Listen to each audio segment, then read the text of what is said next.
Welcome, bienvenidos, benvidos ao podcast de IEC on the Waterfront, o espazo onde os traballadores portuarios temos o noso lugar onde falamos dos nosos problemas, as nosas estrategias, as nosas loitas e todo o que afecta ao sector. Hoxe para mí é un auténtico orgullo ter ao presidente da Federación Nacional de Estibadores, a José Edilson. Aparte de ser o presidente do sindicato de estibadores de Espírito Santo, é o presidente, como decía, da Federación Nacional de Brasil. Voume esforzar un pouco co meu portugués, que será unha mezcla entre portugués, galego, catalán e español. Sí. Espero que o entendas ben, nos entenderemos fantásticamente.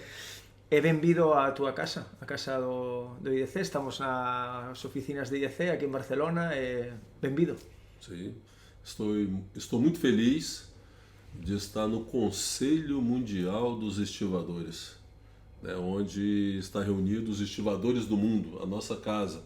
Então é uma satisfação enorme tirar esse dia de trabalho com o IDC, conhecer a nossa casa, conhecer a nossa estrutura, de onde saem todas as ações que temos que fazer para defender os trabalhadores do mundo portuário. Gracias, obrigado. Empezamos por la primera pregunta que habíamos preparado. Sí. José, poderías contarnos un pouco como comenzou a túa carreira no mundo da estiva? Como comenzaches a túa carreira na estiva e como chegaches a ser o presidente non só de Espírito Santo, sino tamén da Federación Nacional de Estibadores? Posso sim. Quando jovem, eu participava de grupos de jovens da Igreja Católica, sim? E coordenava a formação dos jovens, e nós tínhamos ação também social na comunidade, né? Da igreja, com formação, com ajuda mútua, com tudo mais, e com a formação também espiritual. A Igreja Católica teve uma virada, fazendo no Brasil, se contrapondo à igreja evangélica, que era mais de rezar, de orar, e acabou um pouco a ação social que tinha nos bairros, nas comunidades pobres.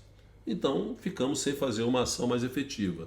Neste período abriu vagas para se entrar na estiva, nos trabalhadores portuários de Vitória, Espírito Santo. E eu tinha 18 anos. Foi quando, sabendo disso, por hoje o presidente Cícero, que é presidente do Sindicato Estivador de Vitória, ele falou, já entrei na estiva. Eu falei, mas como você entrou na estiva? Foi criado vaga, seu pai não vai fazer nada? Antes quem colocava na estiva de Vitória era a Marinha do Brasil. Só que ela conversava com sindicatos que tinham muito bem relacionamento. Tem alguma pessoa que queira colocar também? Ninguém ia lá no mercado buscar alguém, né? Buscava os parentes ali e tudo. Então, assim, mesmo sendo uma seleção pela Marinha, aí eu conversei com meu pai e ele acabou me indicando também para ser estivador.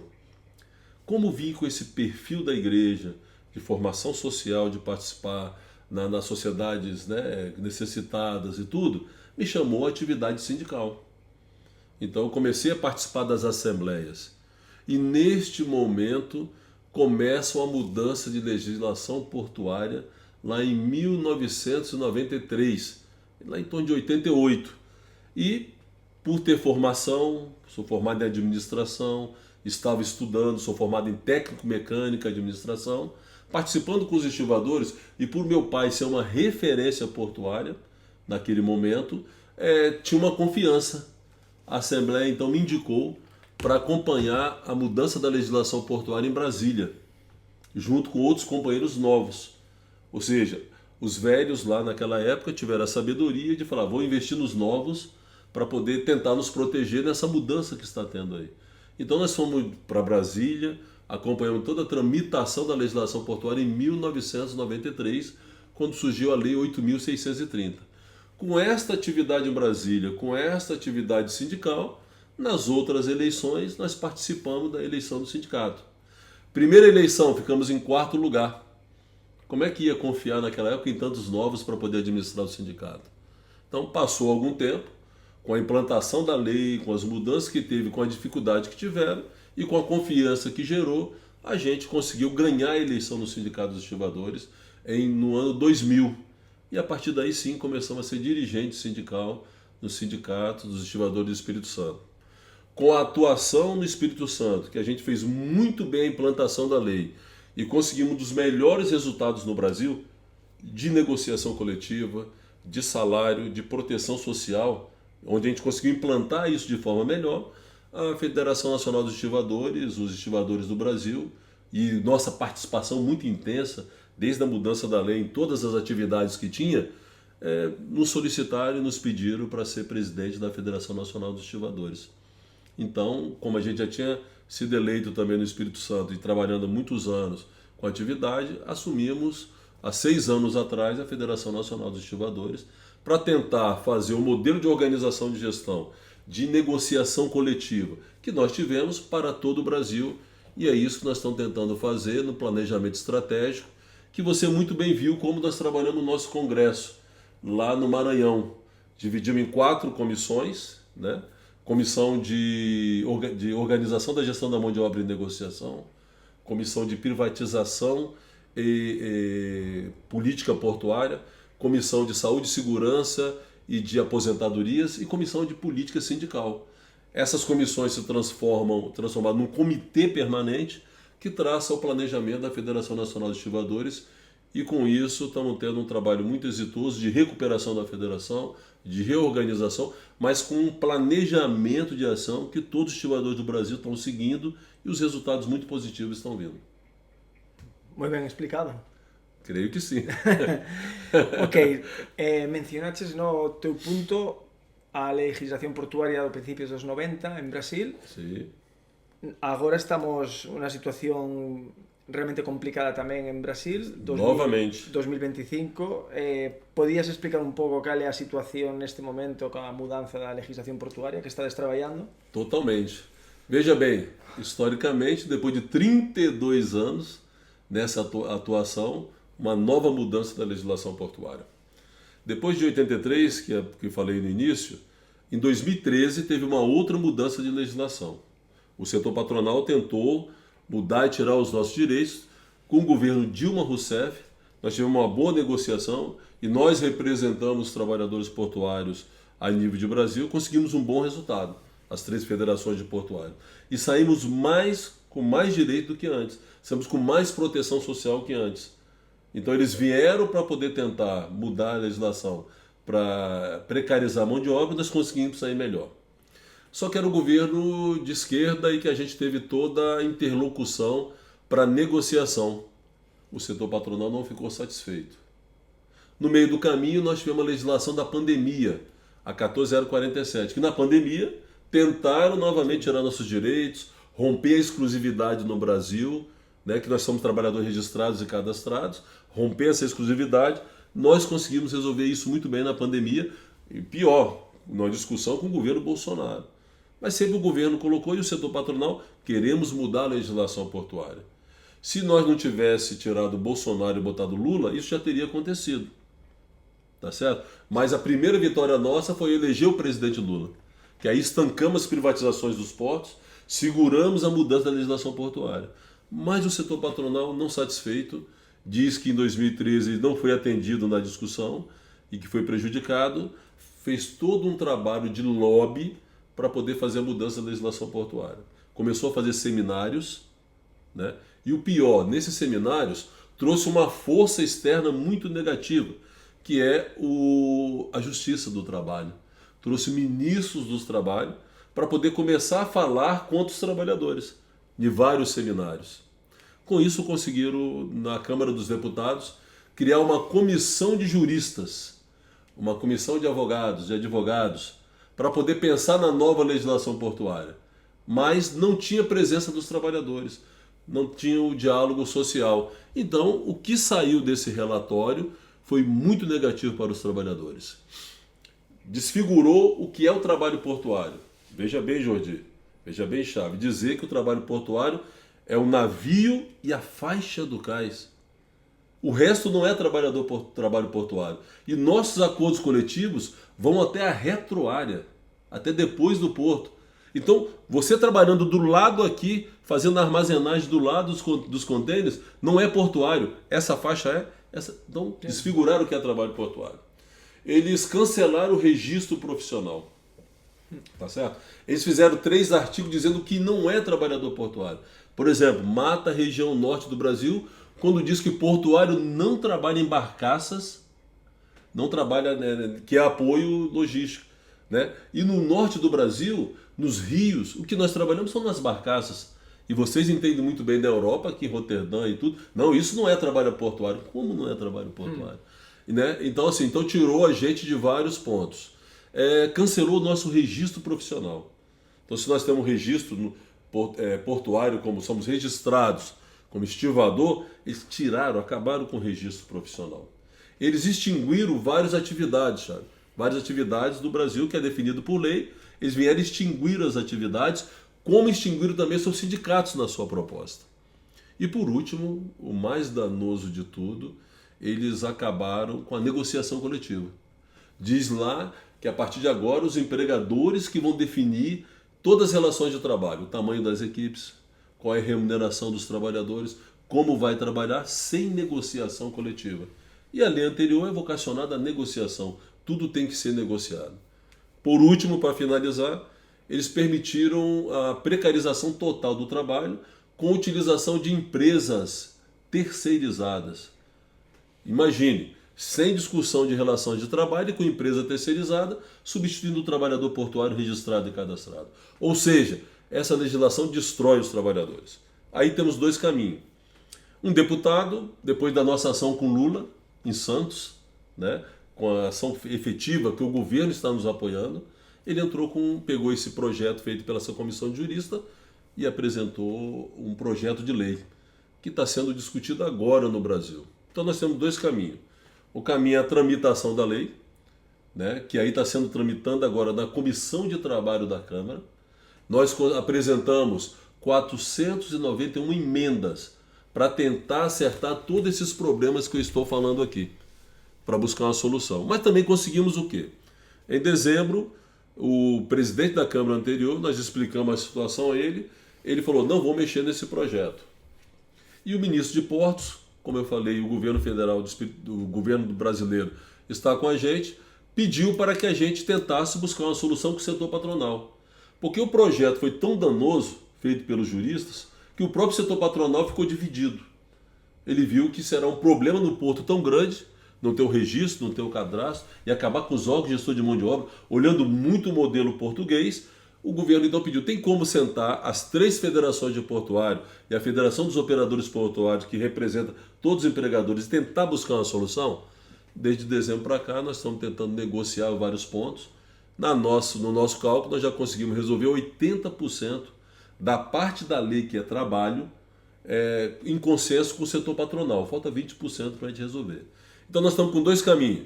O caminho da tramitação, onde nós estamos apresentando as emendas, estamos tentando com a Federação Nacional dos Operadores Portuários, dos empregadores brasileiros, chegar a uma solução negociada de mudança da legislação portuária, com algumas mudanças, mas que todos nós mantemos as coisas principais nossas, que é o registro profissional, a negociação coletiva, uma forma consensuada de resolver os problemas. Então, neste momento... Nesse 20% está a exclusividade, os temas mais complicados. O tema mais complicado é romper a exclusividade dos trabalhadores. É o quê? O setor patronal querendo contratar fora do sistema de registrados e cadastrados, que ele queira, com o salário que ele queira. Então a gente tem uma tese, um conceito que já chegou no entendimento. Se você tem trabalhadores registrados e cadastrados, você tem que ter a organização da gestão da mão de obra. A forma de todo ano calcular quantos trabalhadores portuários eu preciso e ter acesso de novos trabalhadores. Porque no Brasil tem o sistema avulso e o sistema vinculado. Então, essa organização tem que ser bem feita. Segundo, tem que ter a negociação coletiva com os sindicatos que representam os trabalhadores portuários. Aí você vai ter a remuneração definida, o tamanho das equipes, tem a forma dos trabalhadores trabalhando. A proteção social, né? Se você está aqui como modelo avulso e tem o vinculado, tem que ter uma proteção social, garantia de remuneração básica. Se tiver que fazer uma indenização no sistema, vamos fazer. E uma transição de modelo. Tá, tendo isso, se você vai no sistema do órgão contratar algum trabalhador e não tem ninguém, aí eu acho que a gente não tem como fazer trabalhamos a prioridade. Então esse conceito está bem formulado. O que a gente precisa chegar a entendimento é desses pontos que são os critérios que a gente possa romper a exclusividade para chegar a uma prioridade, mas que tenha proteção social de todos os trabalhadores portuários do Brasil. O papel que están xogando as outras federacións, estades todos unidos? Porque é un exemplo, non? Non pasa en todos os países que todo o mundo vai da man a loitar contra esta situación. Pero no caso de Brasil, sí, que temos tanto a vosa federación como a de portuarios, como todos estades xuntos, Sim. loitando contra... É muito importante explicar isso, que no Brasil nós temos 3 federações de portuários. Porque na legislação portuária existem várias atividades definidas. Com isso se definiu isso em 3 federações. Não é por questão ideológica que tem 3 federações, é por uma questão de divisão legal realmente. Sim, nós há anos estamos trabalhando as 3 federações juntas. Nós temos trabalhado para tentar ter uma única federação, estamos tentando construir isso. Trabalhamos conjuntamente todas as ações. Então tudo que eu estou falando aqui, eu falo pela Federação Nacional dos Estivadores, pela FENCONVIB e pela FNP, porque é esse um trabalho que a gente tem sistematicamente trabalhando conjuntamente. Quando eu falo, apresentamos 491 emendas, são todas as federações trabalhando junto, construindo as emendas, trabalhando dia a dia junto. Temos com isso a nossa confederação, que é a Contimaf, que também nos representa e que alicerça tudo isso, como estamos aqui sentados com o IDC, buscando esse apoio internacional conjuntamente trabalhando. É importante mencionar isto da unidade arredor das federacións. Temos moita relación a nivel de IDC contigo, con Antunes tamén, con Mario Teixeira, que son un referente histórico dos traballadores portuarios do Brasil. É importante, non? Que as medidas que vayades tomar sexan todas xuntos, todos co objetivo claro de preservar os dereitos dos traballadores portuarios. E por eso tendes algo previsto de accións sindicais no caso de que isto non sea positivo o último 20%, se non ten unha visión positiva, tedes previsto facer accións directas aos portos, ás empresas? Sim. Desde que começou a comissão de jurista a trabalhar o projeto, nós tentamos ter o diálogo social, mas paralelo a isso nós começamos nossa mobilização. Teve um momento que fizemos 1 hora de mobilização, teve um momento que fizemos 6 horas, 12 horas, o próximo passo é parar os postos brasileiros por 18 horas. Neste momento está começando a tramitação, nós estamos com a nossa comissão tirada da plenária nacional de mobilização, para definir o próximo passo também de mobilização. Paralelo a isso. Então assim, se for tramitar e não tiver uma discussão clara, paramos os portos brasileiros. Se explica a gente, todas as federações? Sim, todas as federações juntas, pararemos os portos brasileiros por 18 horas. Tivemos uma plenária nacional há 2 semanas e convocamos a comissão tirada na plenária nacional para fazer a mobilização. E eles já estão pensando qual o momento de nós pararmos, para ter realmente uma efetividade. O problema lá no Brasil é que tá difícil definir a tramitação. Tem uma definição de tramitar por 4 comissões, então isso levará um tempo, e tem uma previsão que o presidente da Câmara fala que quer uma comissão especial. Aqui levaria 4 vezes do tempo, aqui ela seria muito mais rápida. Então, para nós fazer uma mobilização, nós temos que saber que caminho vai seguir, para quem nós vamos afetar com a nossa mobilização. Mas sim, a próxima etapa é parar 18 horas os portos brasileiros dentro dessa discussão que nós estamos. Home, nós estaremos ali, tes o compromiso noso de que estaremos con vos, collendo un pouco o mensaxe que dabas do rol de IDC en todo este conflito. Lembras 2-3 semanas atrás os compañeiro del Coordinador Latinoamérica, César Luna, estivo con presidente Lula, onde pedí unha reunión. Que é o que esperas ti como presidente da Federación da IDC neste proceso que está sucedendo, que estamos acompañando? Que é o que espera José Edilson da IDC? Sim. Primeiro agradecer ao César Luna, que com essa discussão de Trump, fazendo essas loucuras de mudança tarifária, fez os chineses olhar mais para o Brasil de 4 projetos logísticos que nós temos que trabalhar lá. E um dos projetos é criar um canal que saia no Chile, que saia no Pacífico, que a carga do Brasil vá e os chinos consigam investir e chega mais rápido no Pacífico. Com essa guerra, os chineses foram para lá investir. E o presidente chileno, e aí os trabalhadores chilenos foram lá, tiveram esse contato com o Lula. É muito importante, porque você viu que nós tivemos com o Lula também em Santos. Quando ele vê esse apoio internacional do IDC, chegando lá perante ele, colocando as nossas demandas, para nós nos fortalece muito. O que precisamos do IDC neste momento? Começa a tramitação no Congresso Nacional. Vai tramitar na Comissão de Trabalho. Nós precisamos do IDC, o apoio internacional, como estamos fazendo aqui, e contato com todos os parlamentares, colocando este problema que estamos falando para eles, que a discussão da legislação não teve o diálogo social. Que nós estamos tentando buscar a negociação e que nós temos solução com as nossas emendas para poder fazer a mudança desse pacote de trabalho. Lembrando que a legislação não é só o trabalho, a legislação é toda a logística brasileira. Reclamamos do governo, que está com nós na questão do trabalho, mas não tem se posicionado pesadamente para poder fortalecer o Ministério de Portos e Aeroportos, que foi proposta dos trabalhadores no governo de transição de Lula.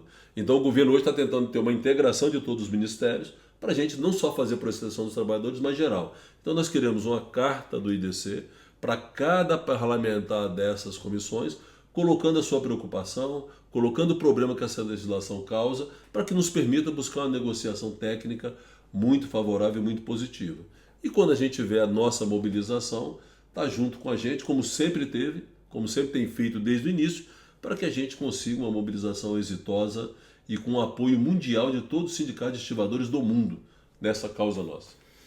Claro, penso que nós, obviamente, no camiño paralelo este da legislación que estamos falando, tanto IDC que as tres federacións, nos obviamente vamos a escribir esa carta, estamos traballando xa en este sentido, pero queríamos añadir máis, ¿no? Ainda queremos facer máis, queremos dirixirnos totalmente ás empresas portuarias, que son os que están intentando cambiar a legislación portuaria, especialmente a PM Terminals, a MER, que son os responsables desta situación, e queremos hacerles saber a noso enfado co que está intentando facer no Brasil, porque non pode sair gratis de esta forza que en algúns países teñen estas navieras que intentan destrozar as condicións dos traballadores portuarios. Falamos en Brasil, como tamén podemos falar en El Salvador ou na costa este dos Estados Unidos ou en California, donde estas empresas donde se ven fortes intentan cambiar as condicións dos traballadores utilizando a súa influencia exercendo de lobbies contra os traballadores portuarios, e nos iremos dirixidos tamén a eles a dicirlles isto se ha acabado xa. É unha das cousas que estamos preparando para cando pase a situación esta de Charleston, o evento do 25 aniversario de IDC, era xuntarnos os traballadores portuarios, identificar cales son as compañías que están intentando cambiar as reglas por detrás, falo de APM, como falo de Hutchinson, como falo de Gilport, algunhas compañías que están intentando, utilizando o seu lobby, acabar coas condicións dos traballadores portuarios. E, paralelamente, estábamos planteando, e estivemos falando desde a coordinación con Denis fai 2 días, de dirixirnos á Organización Internacional do Traballo para facerlles saber que se está intentando vulnerar un dos convenios que está ratificado, que é o convenio 137, que dá prioridade ao traballo portuario. Por eso, nos obviamente, facendo honor ao noso moto, de nunca volveremos a camiñar sós, pois en este caso de Brasil, obviamente tamén vamos a estar acompañando, vamos a estar con vosés e vamos a estar na primeira liña cando hai acción e cando non hai acción tamén, como non podía ser de outra maneira. Casi acabando xa, como quería saber un poquito fora desta situación do conflito portuario. Estamos vendo como políticamente está habendo cambios na Europa, nos Estados Unidos, Latinoamérica, e temos personaxes, como o presidente de Argentina, onde realmente está facendo un mal papel para os traballadores general, especialmente para os traballadores portuarios. En cambio, en Brasil temos un presidente que era algo utópico, algo que queríamos que volvera, que estivera ao frente. Non sei isto como afecta as novas xeracións de estibadores que están entrando, se son conscientes do que repercute ter un presidente que pode ser de extrema dereita como na Argentina ou ter un presidente máis progresista como hai no Brasil. As novas xeracións o ven eles, o detectan, os costa moito explicarlles a importancia da unidade sindical, da afiliación sindical, de estar todos xuntos, ou como valoras ti? Sim. O Brasil está bem embolado, né? Quando a gente fala assim, temos apoio do governo, aí você fala, mas por que não resolveu isso tão rápido?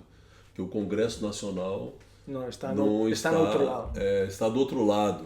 É a maioria do setor patronal, é o agronegócio, é a bancada da bala, a bancada da igreja, né? Da igreja que hoje está muito pesada, e é a direita, né? A extrema-direita incrustada lá dentro. Então o governo Lula está tendo uma dificuldade muito grande também para administrar todas as coisas. Porque todo o que propõe no Congresso tem que negociar muito. Os ministérios têm que ser negociado, participação, para ele poder ter uma maioria no Congresso Nacional. Então essa é a dificuldade, essa dá uma definição política muito grande. Depois do golpe da Dilma, veio a reforma sindical, veio a reforma trabalhista, e hoje está em grande discussão. Governo Lula, será que nós vamos conseguir reaver todos os direitos gerais dos trabalhadores que nós perdemos?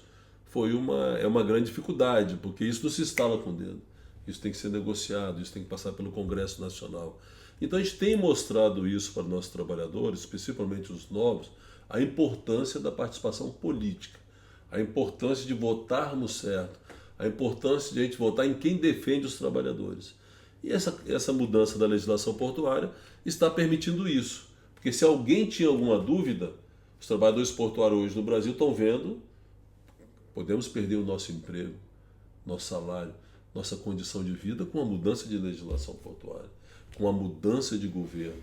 Então, isso nós temos colocado sim, né? Se não muda a legislação portuária, mas muda a legislação sindical, onde no Brasil nós temos uma unicidade sindical, onde o sindicato representa aquela categoria na região que ele está, no estado que ele está. Se isso se rompe, nós somos contra, criamos um problema muito grande. Então nós temos conseguido mostrar aos nossos trabalhadores neste momento, temos feito um esforço muito grande, porque para lutar com a extrema-direita é muito difícil, tá certo? Para que eles compreendam isso, que em 2026 a gente tenta fazer um Congresso Nacional de Deputados e Senadores melhor e manter a presidência, né, de Lula junto com a gente, que é um partido de esquerda e que tem a visão dos trabalhadores e que é muito mais fácil estar negociando, discutindo toda a situação. Mas sabemos o quê? Você acabou de dizer, nós estamos lutando contra uma indústria portuária muito forte. Independente de governo, sempre vai vir uma pressão para tentar mudar as relações de trabalho, para tentar eles se ativarem, e nós unidos temos que saber como nos defender em relação a isso. Bueno, José, finalmente gustaríame que deixaras un mensaxe para os estibadores que te están vendo, non só de Brasil, de Latinoamérica, do mundo, porque ao final todo un montón de xente ve o podcast e gustaríame que te dedicaras a eles e lle deras un minuto dando un mensaje de... Tú sabes máis que nada, de apoio, de solidaridade, de unidade, de futuro para todo mundo que está vendo e que di, hostia. Agradecer muito o apoio do IDC. No governo foi criado um fórum para discutir política para os trabalhadores portuários, no governo Lula, no Ministério de Portos e Aeroportos, pelo ministro Silvio Costa Filho, e o IDC esteve presente lá para mostrar para eles qual a importância da legislação portuária do Brasil para toda a América Latina e Caribe. Meus amigos, meus companheiros de todo mundo e companheiras, é fundamental a unidade de todos os sindicatos do mundo. Se estou aqui hoje na sede do IDC, é exatamente para buscar essa solidariedade de todos para a defesa dos trabalhadores portuários do Brasil, mas que isso se reflete para todos os trabalhadores mundiais. A luta que nós temos com os grandes armadores não é só no Brasil. É em cada lugar do mundo eles tentam fazer uma ação para tirar os nossos direitos. E nós só vamos conseguir a defesa se todos os trabalhadores mundiais estiverem juntos. E o IDC é a nossa referência para a defesa do trabalhador portuário mundial. Obrigado, José. de verdade penso que se a xente non se ve impactada polas túas reflexións é que unha dos non teñen corazón ou non entenden o portugués, pero sí. pero para min especialmente, pero non só para min, sino para todo o IDC eres unha referencia para Latinoamérica. O teu rol como líder mundial está consolidado. Tivemos a oportunidade de cear fai 2 días aquí en Barcelona co líder de ITF tamén, que estabas ti, e todos coincidíamos con a gran forza que ten a Federación e os portuarios de Brasil na túa figura, especialmente polo teu rol na defensa da democracia, dos dereitos sociais e dos estibadores portuarios en Brasil, pero en todo o mundo tamén. O sea que obrigado, parabéns por todo e nada máis. Isto é todo por hoxe no podcast de On The Waterfront, hoxe dende as oficinas de IEC, dende Barcelona. Vémonos pronto, como sempre decimos, e se estamos xuntos é imposible fallar. Com certeza.